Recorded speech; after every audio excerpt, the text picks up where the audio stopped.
Imagine walking through a farmer's market, right? You see all the fresh produce, the friendly faces, and maybe those jars of homemade jams and spreads. Looks amazing, doesn't it? Absolutely idyllic. But what really goes into getting that specific jar, that delicious fruit spread, from someone's kitchen, maybe a home kitchen, into your basket? There's a lot underneath. There really is. Way more than most people think. So today we're doing a real deep dive. We want to get into the nitty-gritty, the intricate world of selling fruit spreads at farmers markets. Our mission: cover like every single detail, leave no stone unturned. That's the plan. A comprehensive guide to doing it right. It's not just about having a tasty recipe. Far from it. Exactly. So whether you're maybe dreaming of starting your own little food business or, you're just curious about how these things actually work behind the scenes. Yeah, you'll find tons of insights here. It's this blend of passion, sure, but also incredible precision and, frankly, a lot of rule following. Every little detail matters. Okay, let's start laying the groundwork then. Vision, goals. Why farmers markets specifically for something like a fruit spread? What's the appeal there? Well, the big thing about farmers markets is that direct connection. You're right there, talking to the people buying your products. Face to face. Exactly. You can share the story behind it. Maybe it's local peaches, maybe it's grandma's recipe. You get instant feedback, see the reaction. You build loyalty right there. That makes sense. You don't get that in a big grocery store. Not at all. For artisan stuff, like unique fruit spreads, that connection is gold. It's marketing, sales, and research all rolled into one conversation. So if someone's thinking about doing this, what kind of goals should they have? Is it just a weekend hobby or can it be more? It really can be anything on that spectrum. Yeah. Some people, they just want a bit of fun side income. They enjoy the market atmosphere. Right. Others are looking to build a proper, sustainable business. Maybe they're thinking, could this lead to wholesale? Or even expanding the brand further down the line? And each goal means a different level of, detail, right? Absolutely. How much you invest, how you structure things, how deep you need to go into every single operational detail, it all flows from that initial ambition. Okay, and from day one, what numbers should they be obsessed with? What tells you if you're actually succeeding beyond just, I sold some jam? Okay, good question. Total sales, obviously, that's one thing. But you need to get more granular. Track your sales per market. Is one market better than another? Why? Track your repeat customer rate. Are people coming back for more? That tells you a lot about your product and your connection. And the big one. Profit margin. Per jar, you have to know your profit margin. These numbers aren't just figures on a page, they're diagnostics. They tell you what's working, what's not, and where you need to tweak things. Yeah. Vital details for making smart decisions. Okay, now this is where I think a lot of people might stumble. Before you even cook that first batch to sell, the legal stuff, the rules, what's the absolute first barrier? This is critical and, often underestimated. The very first hurdle is understanding your state's cottage food laws. These are the specific rules about what foods made in a home kitchen you can legally sell directly to people. And these aren't national rules. No, not at all. They vary wildly state by state. What kind of spreads, what ingredients, where you can make it, how much you can sell, it's all spelled out, and you must comply. It's a primary regulatory detail you cannot skip. So let's say your jam recipe fits the cottage food rules. What else? There's more paperwork, I assume? Oh, yeah. There's usually a stack. You likely need to register your business name, maybe as a sole proprietor or an LLC. Then get a sales tax permit. You have to collect and pay sales tax. Right. The government wants its cut. Always. And then for each specific farmer's market you want to sell at, you'll almost certainly need a market vendor permit from them, often with application deadlines way in advance. And what about the health department? Do they, inspect your home kitchen? They could. It depends on the state and local rules. Public safety is their priority. So first, you'll probably need a food handler, card-proof, basic food safety. Okay. And yes, depending on those cottage food laws, your kitchen might need an inspection, or you might be restricted to only using an approved commercial kitchen. You have to check. Getting the health department's okay is non-negotiable. And I bet each market has its own personality and rules too, right? Spot on. Every market manager runs their own show. They have contracts you need to sign. These detail everything. When you have to arrive, Yeah. how you set up, specific rules about your tent. Like needing weights. I see those big weights on tents. Exactly. For safety, so your tent doesn't blow away, the contract might also require you to show proof of liability insurance before you can even sell your first jar there. Reading that agreement, every single word, crucial. Okay, labels. Can't just write strawberry jam on a sticky note, huh? Definitely not, if you want to be legit. There's mandatory info required by law. Yeah. Net weight, how much product is actually in the jar. A full ingredient list, in order from most to least. Clear allergen declarations, like if you use nuts in your facility, even if not in that specific jam. And your business name and contact info. That's a lot for a little label. It is. And it's not optional. It's about consumer safety and transparency. It's a legal requirement. And insurance, you mentioned liability insurance. Is that just a good idea or usually required? Both. It's a very good idea. Essential, really, to protect your business if someone claims your product caused harm or damage. But yes, most markets require you to have it. And sometimes they need something extra. Right. They might ask for specific endorsements on your policy, basically an add-on that specifically names the market itself as an additional insured. It covers them if an issue arises from your booth or product on their premises. Another detail to check in that market contract. Wow, okay, that's a serious amount of groundwork before you even think about the fruit. So let's get to the product itself. Consistency. Why is that so important? Because consistency builds trust. Simple as that. If someone loves your raspberry jam the first time, they expect that exact same amazing taste the second time. Makes sense. So that means standardized recipes. Measure everything precisely, every time. And keep meticulous batch records, what ingredients went in, where they came from, cooking times, temperatures. Documenting these details ensures you can replicate that quality. And safety checks. It's not just taste, it's shelf stability, right? Absolutely critical. Oh. Especially with food spreads, controlling the acidity, the pH level is vital. It stops nasty bacteria from growing. Yeah. So you need to do pH testing. You test every batch. You should have protocol, yes. Yeah. Then accurate expiration dating, or at least a best before date. These are just suggestions. They ensure your product stays safe and delicious. Fundamental safety details. And allergens. How careful do you need to be? Incredibly careful. You need clear strategies for allergen control. Preventing cross-contact is huge. If you make a peanut butter spread and a strawberry jam in the same kitchen, yeah, you need separate equipment, thorough cleaning between batches, careful storage. You have to protect consumers with allergies. It's a massive responsibility. So even for a tiny home operation, you kind of need your own little food safety plan. You really do. Think of it like a basic HACCP plan, hazard analysis and critical control points. Sounds complicated, but the core idea is simple. Figure out where things could go wrong in your process. Like contamination or wrong pH. Exactly. And then put steps in place to prevent those things. So document your cleaning procedures, keep those batch records we talked about, have a way to trace ingredients, and yes, even have a basic plan for what you'd do if you ever needed to recall a product. Every safety detail counts. When does someone outgrow their home kitchen? When do they need a commercial kitchen or a co-packer? Usually it's driven by volume or regulations. If you want to sell more than your cottage food license allows, or if you start selling wholesale, you'll likely need to move to a licensed commercial kitchen. And a co-packer. A co-packer is a company that makes the product for you, to your recipe. That's for much larger scale, often when you're distributing regionally or nationally. Both options bring new compliance hurdles, certifications, etc. And sometimes you might need outside proof for claims, like low sugar. Yes, potentially. If you're making specific nutritional claims, especially regulated ones, you might need third-party lab testing to back that up and ensure you meet the legal definition. Okay, let's shift to presentation. First impressions count. Packaging. What are the basics for jars and making sure they're secure? Well, you need practical jar sizes. Think about price points and how customers use the product. Get good, airtight lids.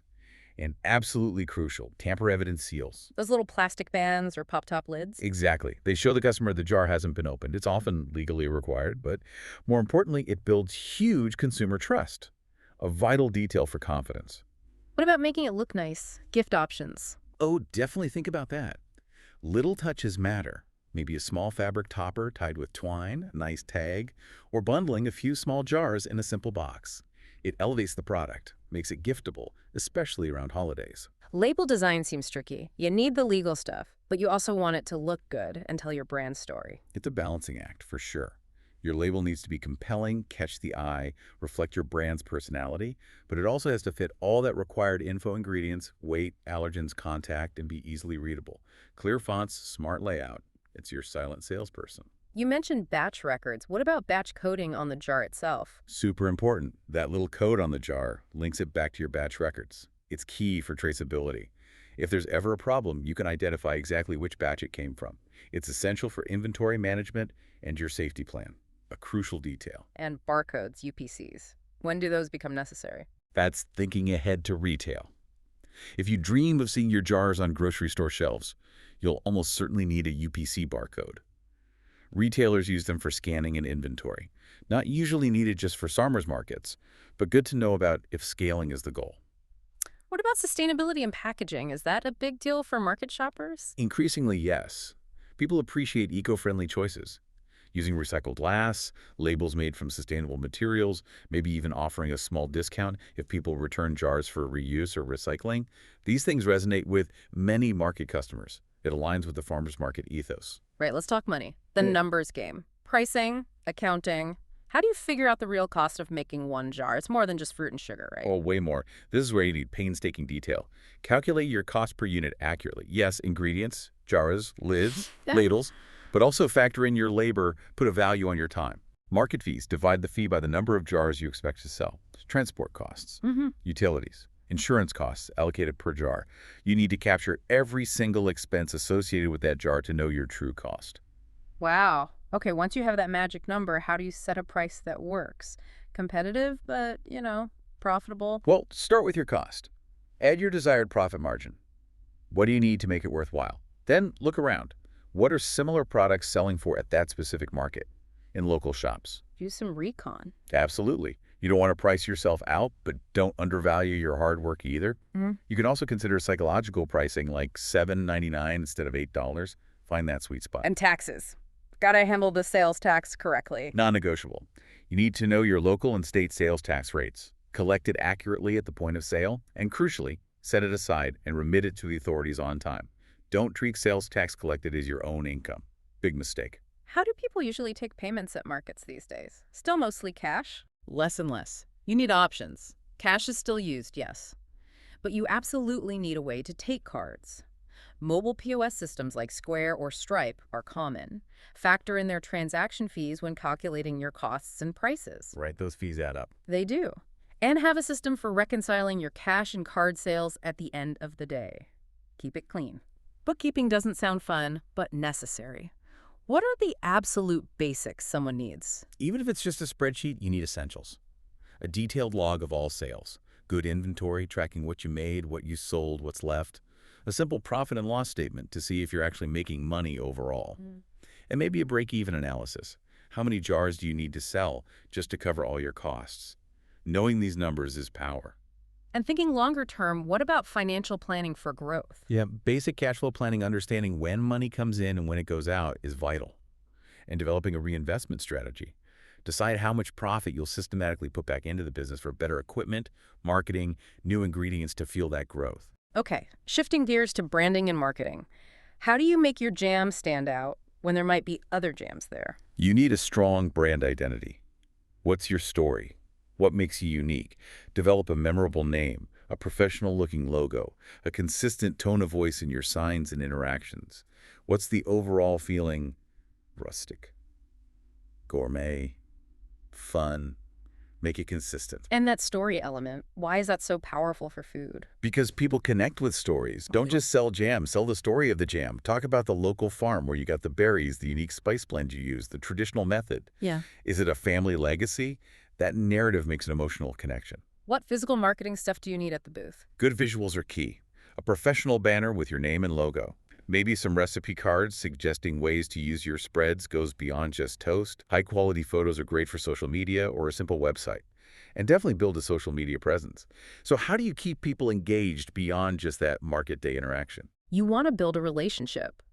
Try collecting email addresses, offer a small discount for signing up. Send out newsletters with updates or special offers. Offer pre-orders for popular items.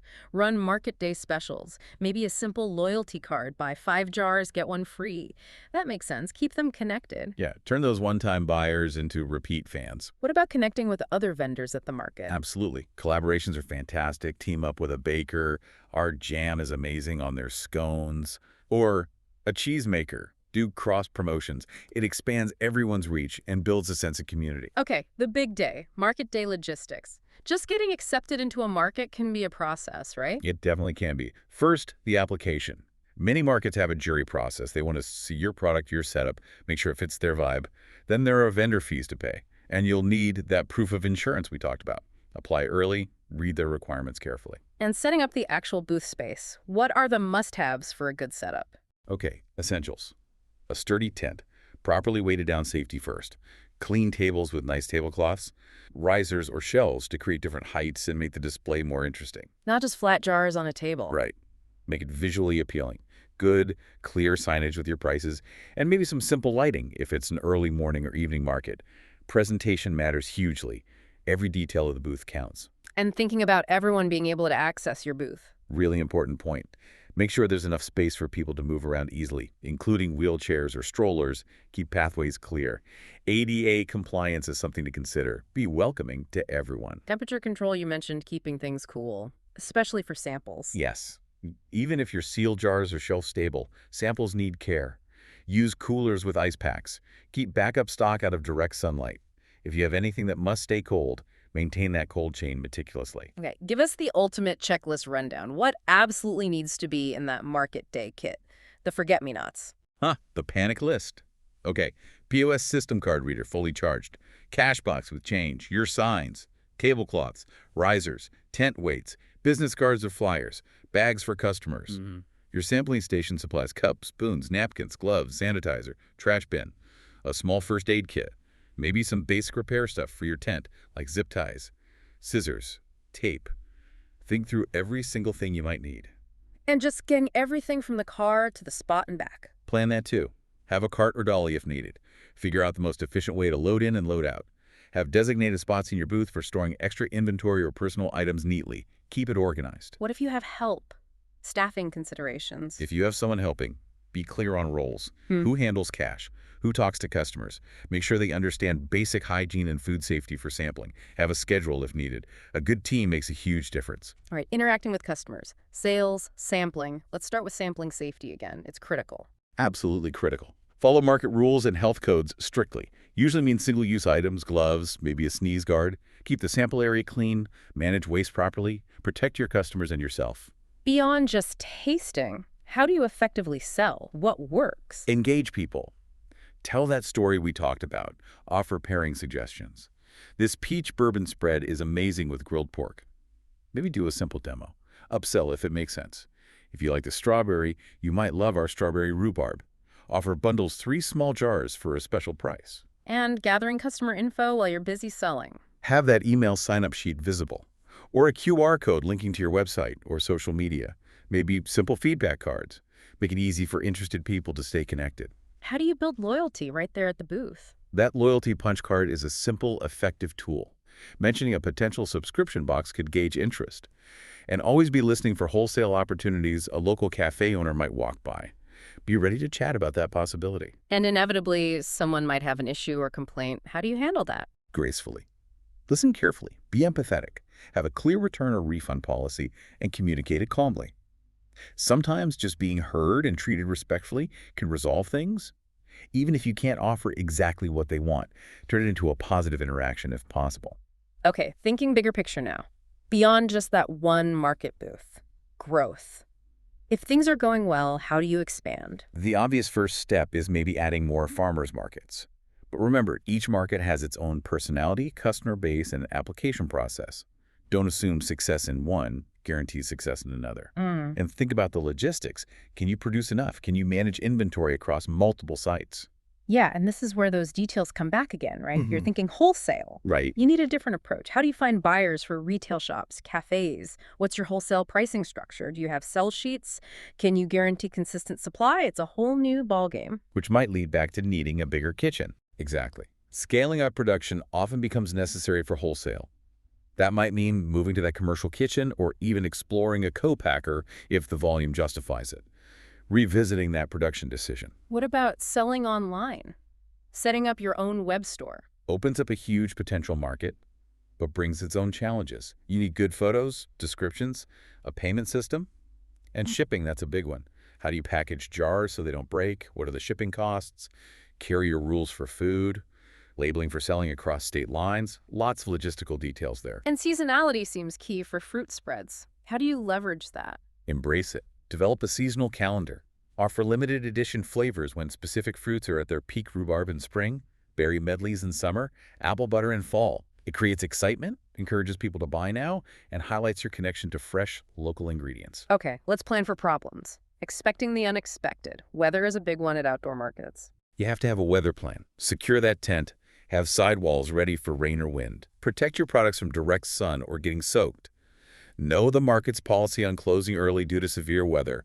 Don't risk safety, yours or your customers. What if it's just a slow day? Sales are dead. What can you do? Don't just sit there. Get proactive. Offer a spontaneous slow days special. Increase your sampling efforts, draw people in with taste, bundle products more aggressively, engage people walking by. Sometimes just changing the energy can help. And tech failures. Card reader dies. Always have a backup plan. A fully charged backup reader is ideal. Know how to process cards manually if necessary, and if your processor allows it. Maybe even have spare parts for your tent clips, bungees. Thinking through potential failures is key. What about, worst case, a food safety scare? You need procedures planned in advance. Who do you contact immediately? How do you quickly identify and isolate potentially affected batches? That's where batch coding is vital. Have your recall plan ready, even if it's simple. Being prepared is crucial for responsible business ownership. And minimizing waste. Leftover product. Plan production carefully to minimize leftovers. Have strategies for using slightly imperfect fruit. Explore donation options for unsold, safe product to local food banks or shelters. Sustainable practices are good for the planet and your brand image. Looking further ahead now, long-term vision. What kind of metrics, beyond the basics, help guide growth decisions? Think about key performance indicators, KPIs. Things like customer acquisition cost, CS. How much does it cost you in marketing or effort to get one new customer? And customer lifetime value, CLTV. How much is a loyal customer worth to you over time? These offer deeper strategic insights. And if you need more hands, growing the team. That's a big step. Plan for staffing needs. Understand payroll, taxes, labor laws if you hire employees versus using contractors or volunteers. Getting help can free you up for strategy, but it adds complexity. Any ideas for expanding the brand beyond just jars of spread? Lots of possibilities. Create curated gift boxes with complimentary local products. Partner with chefs or bloggers on recipes using your spreads. Offer jam-making workshops or classes. Think about how else you can share your passion and expertise. And keeping that community connection strong. Continue emphasizing local sourcing. Maybe partner with a local charity. Sponsor a small community event. Being genuinely engaged in your community builds goodwill and reinforces that authentic farmers market spirit. Okay, we have covered an incredible amount of ground. We've really dove into, well, every single detail, it feels like. Yeah. To bring it all together, let's talk about that launchpad moment. The first market readiness guide. What's the high-level checklist to make sure you are truly ready for day one? Right. This is the culmination. It's checking off all those crucial details we've discussed. First, legal setup is done. Permits, licenses, registration all in hand. Product testing and safety protocols. Nailed down, documented. Packaging and labeling. Finalized, compliant, looking good. Pricing. Calculated accurately. Strategy decided. Production. You have a plan. You have inventory. Batch records are ready. Every single undotted test crossed on that front. And then the physical and practical stuff for the market itself. Absolutely. Booth equipment. Purchased, tested, ready to go. Payment system. Working, tested, backup plan in place. Initial marketing materials. Printed, ready. Have you done a practice setup of your booth at home? Highly recommend it. Good tip. Pack that comprehensive market day kit we talked about. Don't forget anything.